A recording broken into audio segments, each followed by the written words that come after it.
Further, we will set up a mechanism for spurring private sector-driven research and innovation at commercial scale with a financing pool of 1 lakh crore rupees in line with the announcement in the interim budget. Space economy, with our continued emphasis on expanding the space economy by 5 times in the next 10 years, a venture capital fund of 1,000 crore rupees will be set up. Priority 9, next generation reforms. Economic policy framework. We will formulate an economic to delineate the overarching approach to economic development and set the scope of the next generation of reforms for facilitating employment opportunities and sustaining high growth. Our government will initiate and incentivize reforms for 1.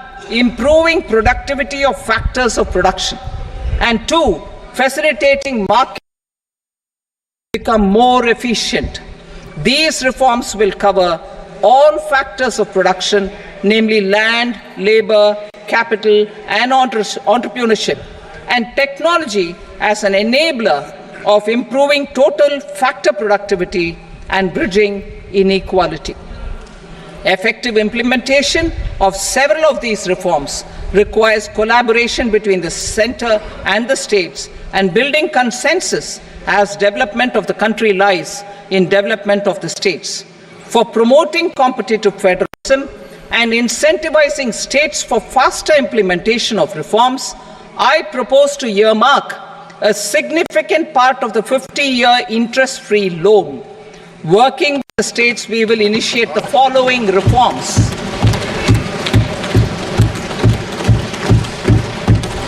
Land-related reforms and actions, both in the rural and urban areas, will cover land administration, will cover 1. Land administration, planning and management, and 2. Urban planning usage and building bylaws. These will be incentivized for completion within the next 3 years through appropriate fiscal support. Rural land-related actions. Rural land-related actions will include 1. Assignment of unique land parcel identification number, UL PIN, or Bhu Aadhaar for all lands. 2. Digitization of cadastral maps. 3. Subdivisions, survey of map subdivisions as per current ownership. 4. Establishment of land registry. And 5. Linking to the farmers registry. These actions will also facilitate credit flow and other agricultural services. Urban land related actions. Land records in urban areas will be digitized with GIS mapping. An IT-based system for property record administration, updating, and tax administration will be established. These will also facilitate improving the financial position of urban local bodies. Labor-related reforms. Services to labor. Our government will facilitate the provision of a wide array of services to labor, including those for employment and skilling. A comprehensive integration of e-Shram portal with other portals will facilitate such one-stop solution. Open architecture databases for the rapidly changing labor market, skill requirements, and available job roles, and a mechanism to connect job aspirants with potential employers and skill providers will be covered in these services. Shram Suvidha and Samadhan portal. Shram Suvidha and Samadhan portal will be revamped to enhance ease of compliance for industry and trade. Capital and entrepreneurship related reforms, financial sector vision and strategy. For meeting financing needs of the economy, our government will bring out a financial sector vision and strategy document to prepare the sector in terms of size, capacity, and skills. This will set the agenda for the next 5 years and guide the work of the government, regulators, financial institutions, and market participants. Taxonomy for climate finance. We will develop taxonomy for climate finance for enhancing the availability of capital for climate adaptation and mitigation. This will support achievement of the country's climate commitments and green transition. Variable capital company structure. We will seek the required legislative approval for providing an efficient and flexible mode for financing leasing of aircrafts and ships and pooled funds of private equity through a variable company structure. Foreign direct investments. The rules and regulations for foreign direct investment and overseas investments will be simplified to 1. Facilitate foreign direct investments, 2. Nudge prioritization, and 3. Promote currency for overseas investment. NPS Vatsalya. NPS Vatsalya, a plan for contribution by parents and guardians for minors, will be started. On attaining the age of majority, the plan can be converted seamlessly into a normal NPS account. Use of technology. We have successfully used technology for improving productivity and bridging inequality in our economy during the past 10 years.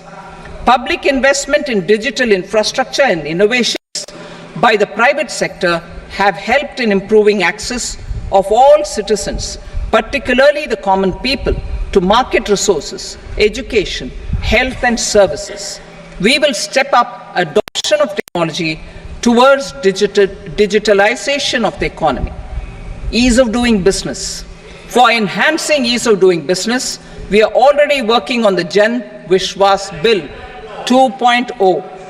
Further, states will be incentivized for implementation of the business reforms, action plans, and digitalization. Data and statistics. For improving data governance, collection, processing statistics, different sectoral databases, including those established under the Digital India Mission, will be utilized with active use of technology tools. New pension scheme. The committee to review the NPS has made considerable progress in its work. I'm happy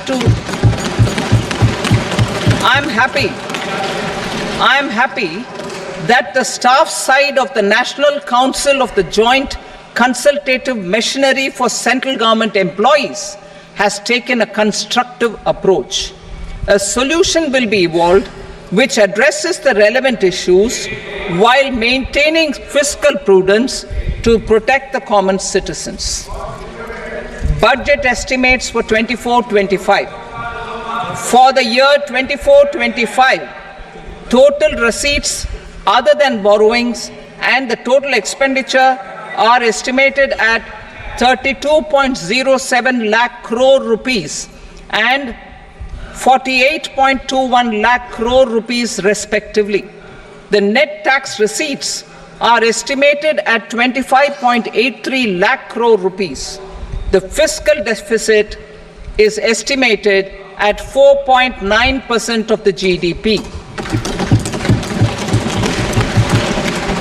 The gross and the net market borrowings through dated securities during 24-25 are estimated at 14.01 lakh crore rupees and 11.63 lakh crore rupees respectively. Both will be less than that in 23-24. The fiscal consolidation path announced by me in 2021 has served our economy very well, and we aim to reach the deficit below 4.5% next year. The government is committed to staying the course. From 2026-27 onwards, our endeavor will be to keep the fiscal deficit each year such that the central government's debt will be on a declining path as percentage of GDP. I will now move to Part B.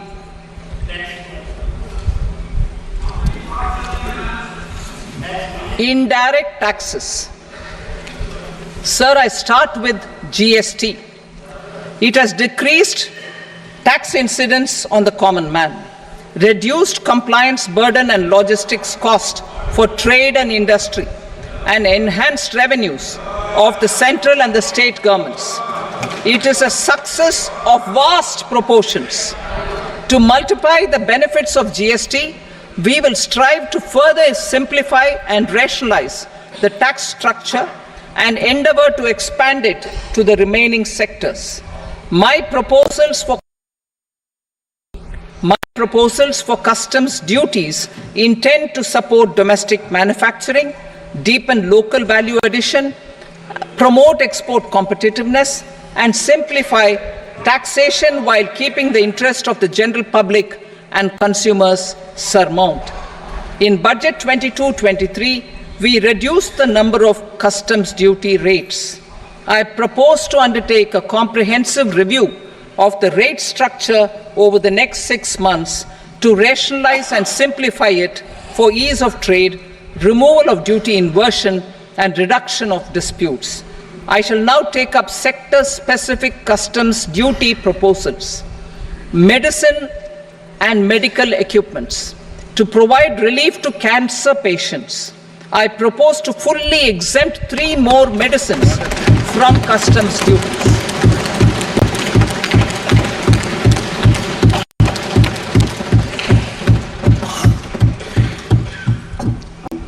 I also propose changes in the BCD on X-ray tubes and flat panel detectors for use in medical X-ray machines under the phased manufacturing program so as to synchronize them with the domestic capacity addition. Mobile phone and related parts. With a 3-fold increase in domestic production and almost a 100-fold jump in exports of mobile phones over the last 6 years, the Indian mobile industry has matured. In the interest of consumers, I now propose to reduce the BCD on mobile phone, mobile PCBA, and mobile charger to 15%.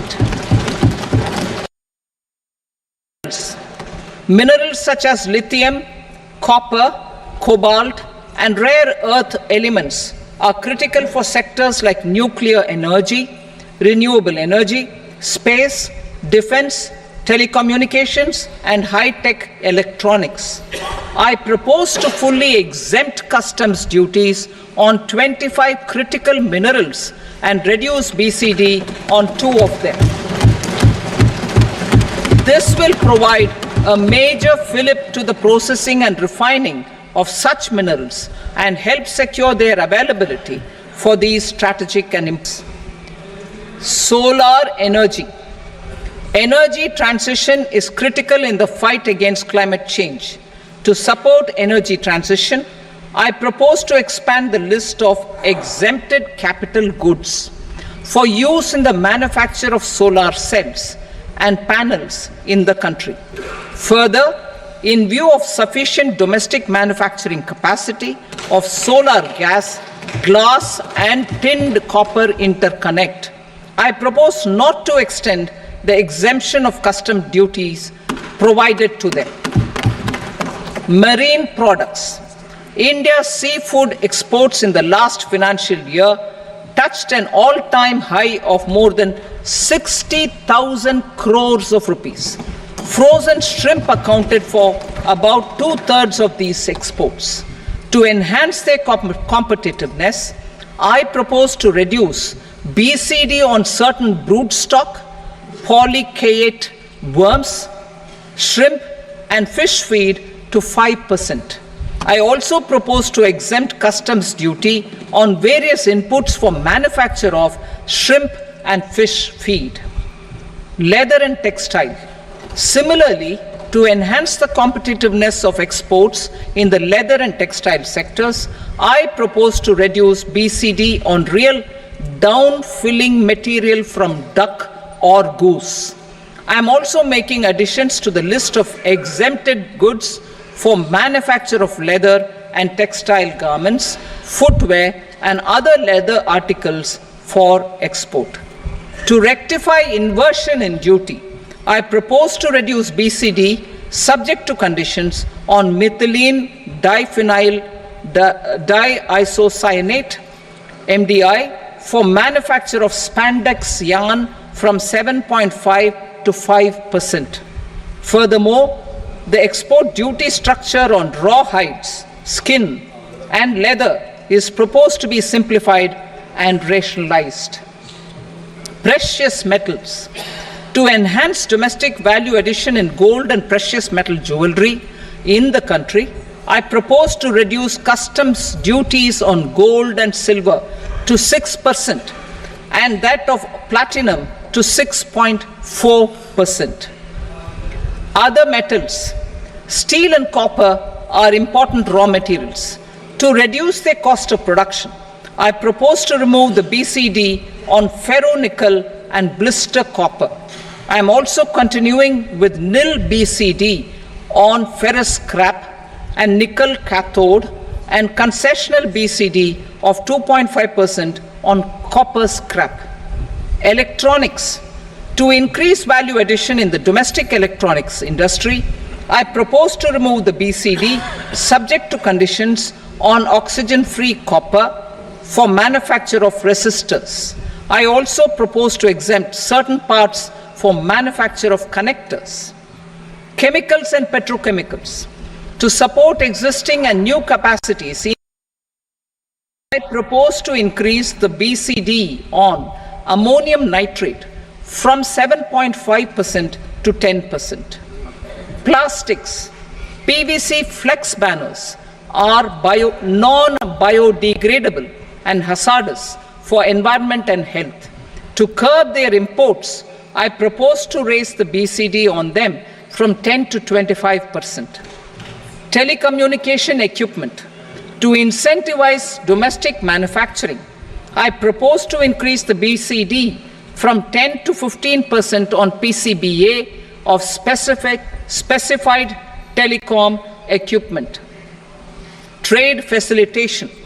To promote domestic aviation and boat and ship MRO, I propose to extend the period for export of goods imported for repairs from 6 months to 1 year. I'll read that again. To promote domestic aviation and boat and ship maintenance, repair and operations, I propose to extend the period for export of goods imported for repairs from 6 months to 1 year. In the same vein, I propose to extend the time limit for re-import of goods for repairs under warranty from 3 to 5 years. I now move to direct taxes. We will continue our efforts to simplify taxes, improve taxpayer services, provide tax certainty, and reduce litigation while enhancing revenues for funding the development and welfare schemes of the government. It has been our endeavor to simplify taxation. We have taken a number of measures in the last few years, including introduction of simplified tax regimes without exemptions and deductions for corporate tax and for personal income tax. This has been appreciated by taxpayers. 58% of corporate tax came from the simplified tax regime in the financial year 22-23. Similarly, as per data available till now, for the last fiscal, more than 2/3 have availed the new personal income tax regime. Comprehensive review of the Income Tax Act. I am now announcing a comprehensive review of the Income Tax Act 1961. The purpose is to make the Act concise, lucid, easy to read and understand. This will reduce disputes and litigation, thereby providing tax certainty to the taxpayers. I will also bring down the demand embroiled in litigation. It is proposed to be completed in 6 months. A beginning is being made in the Finance Bill by simplifying the tax regime for charities, tedious rate structures, provisions of reassessment and search provisions, and capital gains taxation. Simplification for charities and tedious. Two tax exemption regimes. The two tax exemption regimes for charities are proposed to be merged into one. The 5% tedious rate on many payments is being merged into the 2% tedious rate, and the 20% tedious rate on repurchase of units by mutual funds or UTI is being withdrawn. Tedious rate on e-commerce operators is proposed to be reduced from 1 to 0.1%. Moreover, credit of TCS is proposed to be given in the TDS to be deducted on salary. Further, I propose to decriminalize delay TDS up to the due date of filing statement for the same. I also plan to provide a standard operating procedure for tedious defaults and simplify and rationalize the compounding guidelines for such defaults. Simplification of reassessment. I propose to thoroughly simplify the provisions for reopening and reassessment. An assessment hereinafter can be reopened beyond 3 years from the end of the assessment year only if the escaped income is 50 lakh rupees or more, up to a maximum period of 5 years from the end of the assessment year. Even in such cases, a time limit of 6 years before the year of the search, as against the existing time limit of 10 years, is being proposed. This will reduce tax uncertainty and disputes. Simplification and rationalization of capital gains. Capital gains taxation is also proposed to be hugely simplified. Short-term gains on certain financial assets shall henceforth attract a tax rate of 20%, while that on all other financial assets and all non-financial assets shall continue to attract the applicable tax rate. Long-term gains on all financial and non-financial assets, on the other hand, will attract a tax rate of 12.5%.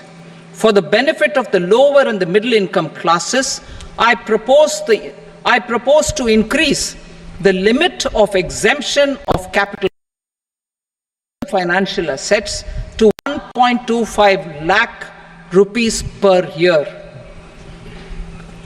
Listed financial assets held for more than a year will be classified as long-term, while unlisted financial assets and all non-financial assets will have to be held for at least 2 years to be classified as long-term.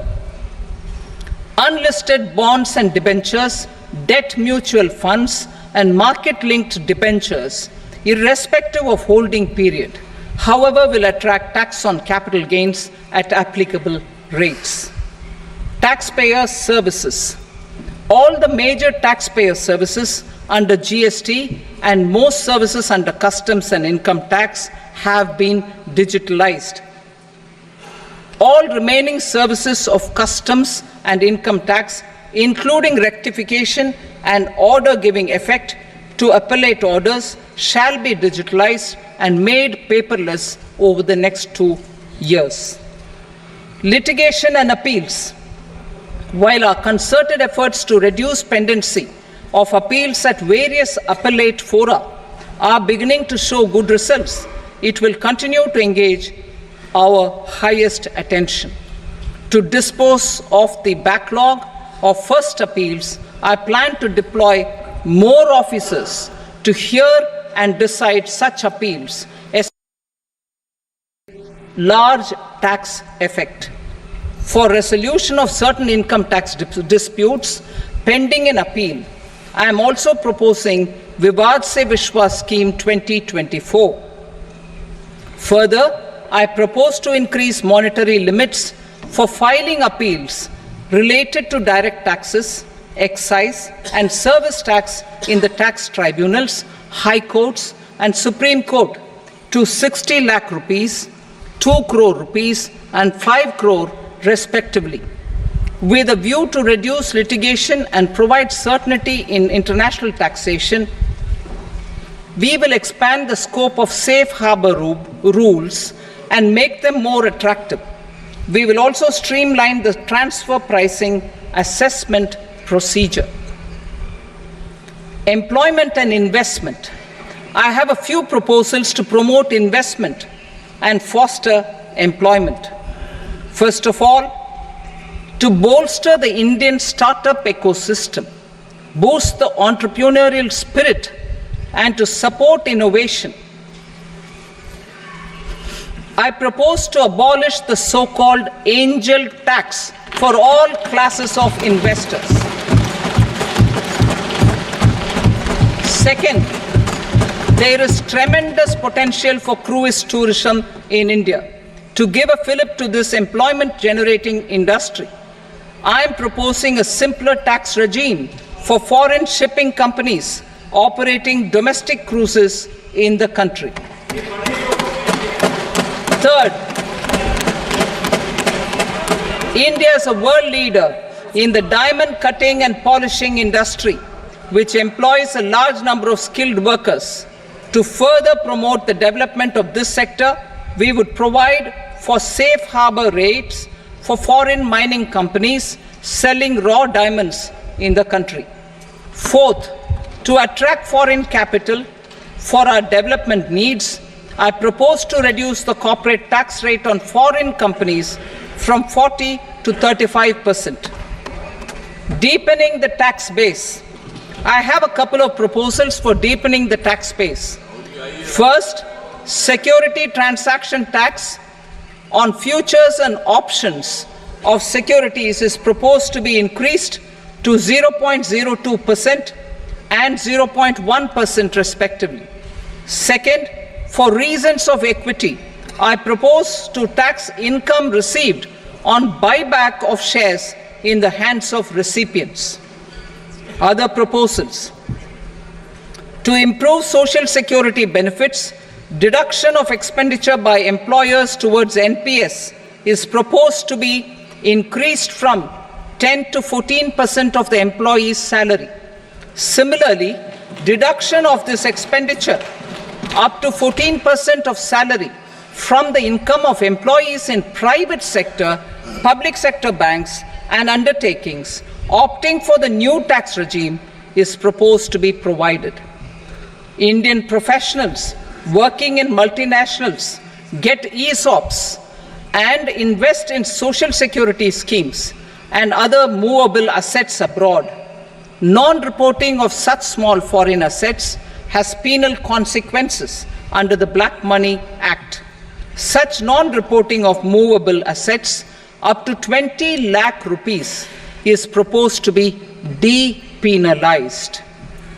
Other major proposals in the finance bill relate to withdrawal of equalization levy of 2%, expansion of tax benefits to certain funds and entities in IFSCs, and immunity from penalty and prosecution to Benamidar on full and true disclosure so as to improve conviction under the Benami Transaction Prohibition Act 1988.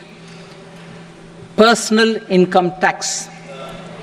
Coming to personal income tax rates, I have two announcements to make for those opting for the new tax regime. First, the standard deduction for salaried employees is proposed to be increased from 50,000 to 75,000 rupees.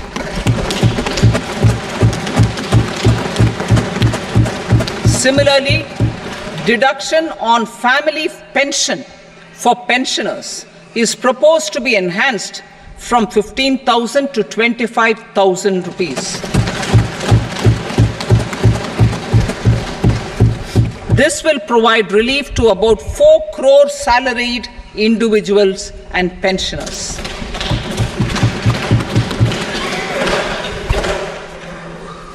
Second, in the new tax regime, the tax rate structure is proposed to be revised as follows: 0 to 3 lakh rupees, nil; 3 to 7 lakh rupees, 5%; 7 to 10 lakh rupees, 10%; 10 to 12 lakh rupees, 15%; 12 to 15 lakh rupees, 20%; and above 15 lakh rupees, 30%. As a result of these changes, a salaried employee in the new tax regime stands to save up to 17,500 rupees in income tax.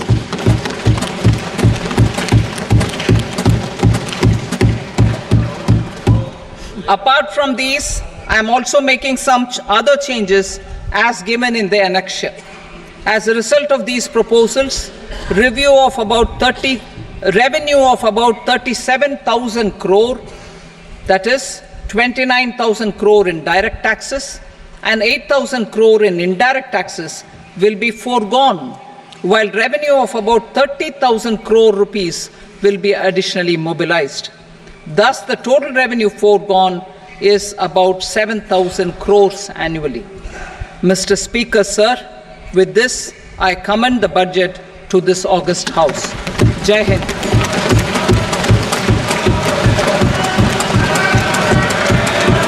Item number 2. Item number 2.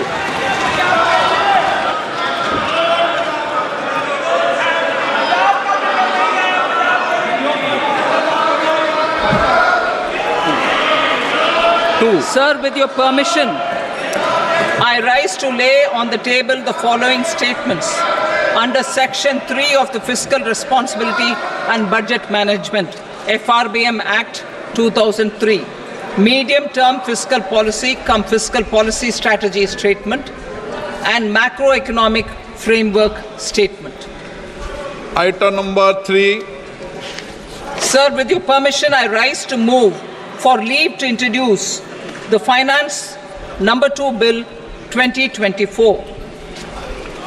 प्रश्न ये कि विधेयक को पुनर्स्थापित करने की अनुमति प्रदान की जाए। जो सदस्य इसके पक्ष में हाँ कहें, जो सदस्य विरोध में ना कहें। मेरे विचार में निर्णय हाँ वालों के पक्ष में अनुमति प्रदान की जाती है। माननीय मंत्री जी, अब विधेयक पुनर्स्थापित करें। Sir, I introduce the bill. Item number 4. The Union Territory of Jammu and Kashmir budget. Sir, I rise to present a statement, Hindi and English versions, of the estimated receipts and expenditure of the Union Territory of Jammu and Kashmir for the year 24-25. सभा की कार्रवाई कल बुधवार दिनांक 24 जुलाई 2024 को प्राप्त 11 बजे तक के लिए स्थगित की जाती है।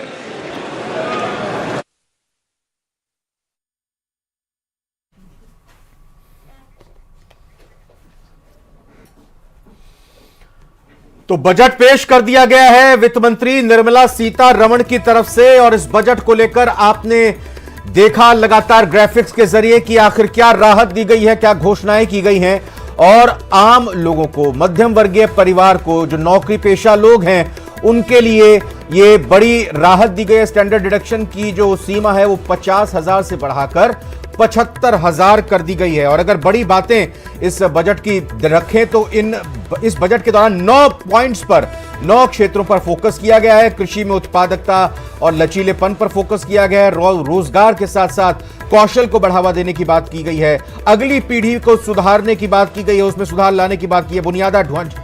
बुनियादी ढांचा विकसित करना है, ऊर्जा सुरक्षा को लेकर विकास करना है, साथ ही साथ शहरी विकास पर भी जोर दिया गया है। विनिर्माण और सेवाओं पर, जी हां, ये बहुत ही जरूरी है। मैन्युफैक्चरिंग और सर्विस सेक्टर पर जोर दिया गया है। फिलहाल ये इस वक्त जो आम लोगों की इस बजट से अपेक्षा होती है वो बड़ी ब्रेकिंग बिग ब्रेकिंग यहां पर दिखाई दे रही है। क्या टैक्स स्लैब नई रिजीम में हो गई है मुंदराज? लगातार हम पहले भी चर्चा कर रहे थे कि लोग जो नौकरी पेशा हैं वो उम्मीद करते हैं कि क्या बदलाव आने वाला है। स्टैंडर्ड डिडक्शन में बदलाव किया है और नई रिजीम के तहत तो न्यू टैक्स रिजीम इंट्रोड्यूस हुई थी लास्ट ईयर, उसके तहत में आप देख सकते हैं कि ये राहत और रियायत दी गई है और इसमें एक अच्छी खासी रकम बचाई जा सकती है जो तनख्वाह हासिल करने वाले एम्प्लॉइज हैं। जाहिर तौर पर नई रिजीम में 3 लाख आय पर अब किसी तरह का कोई टैक्स नहीं लगेगा। ये एक बहुत बड़ी राहत है और देखिए लगातार हेडलाइंस यही बनती हैं कि मध्यम वर्ग के लिए क्या खास है। तो ये कहा जा सकता है कि इस बार वित्त मंत्री निर्मला सीतारमण ने मध्यम वर्ग के लिए पिटारा खोल दिया है और सैलरी क्लास के लिए, सर्विस क्लास के लिए टैक्स में एक बड़ी छूट है। 7 से 10 लाख की जिनकी आय है उन पर 10% टैक्स देना होगा। इसके साथ साथ 3 से 7 लाख तक आय पर 5% टैक्स देना होगा। नई रिजीम में 3 लाख आय पर कोई टैक्स नहीं है। तो मोदी 3.0 का पहला बजट पेश कर दिया गया वित्त मंत्री निर्मला सीतारमण ने और इसी के साथ वित्त मंत्री निर्मला सीतारमण ने एक रिकॉर्ड भी बनाया है। लगातार 7 बार बजट पेश करने का रिकॉर्ड वित्त मंत्री निर्मला सीतारमण के साथ जुड़ गया है। ये 7वां बजट उन्होंने पेश किया है। कई बड़ी सेक्टर्स के लिए, अलग अलग सेक्टर्स के लिए उन्होंने घोषणा की है। आम आदमी की जेब पर किस चीज का बोझ बढ़ा है और किस ऐलान से उन्हें राहत मिली है, एक्सपर्ट्स के साथ आसान भाषा में हम ये समझेंगे। लेकिन जो बड़ी बातें हैं वो अपने दर्शकों को लगातार हम बता रहे हैं। कई ऐसी चीजें हैं जिन पर कस्टम ड्यूटी को घटा दिया गया है। देखिए महंगा और सस्ता की बात होती है कि क्या सस्ता हुआ क्या महंगा हुआ। यहां पर हमने दिखाया भी था कि मोबाइल फोन सस्ते हो गए हैं। अब जो ये घोषणा की गई है इसमें मोबाइल फोन सस्ते होंगे और सोने और चांदी के आभूषण भी अब सस्ते हो गए हैं। तो ये 2 चीजें अभी फिलहाल महिलाओं के लिए भी एक खुशखबरी है, खासतौर पर जो गहने की शौकीन है। अब जो आपका गहना है वो सस्ता होगा क्योंकि कस्टम ड्यूटी इसकी घटा दी गई है। और अगर प्रदेशों के लिहाज से देखें तो एक तरफ उड़ीसा के लिए कई घोषणाएं की गई हैं। बिहार, चूंकि एनडीए की सरकार है, इस एनडीए की सरकार में सहयोगियों का खास ख्याल रखा गया, बिल्कुल ख्याल रखा गया। और बिहार को कल भले ही निराशा इस रूप में हाथ लगी कि किसी तरह का प्रावधान नहीं है स्पेशल पैकेज का, लेकिन आज बिहार में इंफ्रास्ट्रक्चर को मजबूत करने के लिए, सड़कों का जाल बिछाने के लिए और साथ ही साथ रोजगार के अवसर सृजित करने के लिए, पैदा करने के लिए कई सारी घोषणाएं की गई हैं। कई सारा बहुत बड़ा बजट आवंटित बिहार के लिए किया गया। आंध्र प्रदेश को, क्योंकि आंध्र प्रदेश जो है एक तरह से कहें कि आंध्र प्रदेश और तेलंगाना दोनों अलग राज्य हुए। तेलंगाना की राजधानी हैदराबाद बन गई और आंध्र प्रदेश अभी अपनी विकास की ओर अग्रसर है और फिलहाल नई सरकार आई है तेलुगु देशम पार्टी के चंद्रबाबू नायडू के नेतृत्व में। 15,000 करोड़ का अतिरिक्त यहाँ पर पैकेज दिया गया है आंध्र प्रदेश के लिए। तो ये जो मांग थी आंध्र प्रदेश की वो काफी हद तक पूरी हुई है। बिहार के लिए भी कई पिटारे खोले गए हैं, जैसे कि कॉरिडोर जो है काशी विश्वनाथ के तर्ज पर बनेगा, इसके साथ एक्सप्रेस बनेगा, मेडिकल कॉलेज बनेगा, नालंदा यूनिवर्सिटी को रिफॉर्म करने के लिए भी, यहाँ पर विकास करने के लिए भी बातें कही गई हैं। तो क्या